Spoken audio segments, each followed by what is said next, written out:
তা বন্ধুরা, মশলাটা আবার দেখে নিন।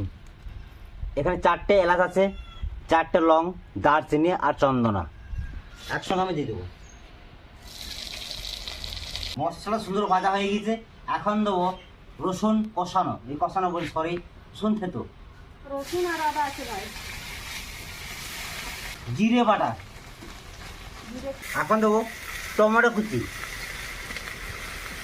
দিদি হ্যাঁ, সুন্দর করে কষাও। কাঁচা লঙ্কা স্বাদ আনার জন্য। এবার লবণ দিচ্ছি, হলুদ।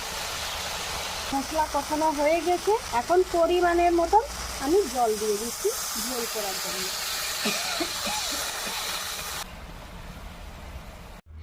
ভাই, ঝোলটা সুন্দর ফুটে গেছে, এখন হ্যাঁ। মাছগুলো আমি দিয়ে দিচ্ছি। হ্যাঁ, দাও দাও দাও দাও, বল দিয়ে সলিড।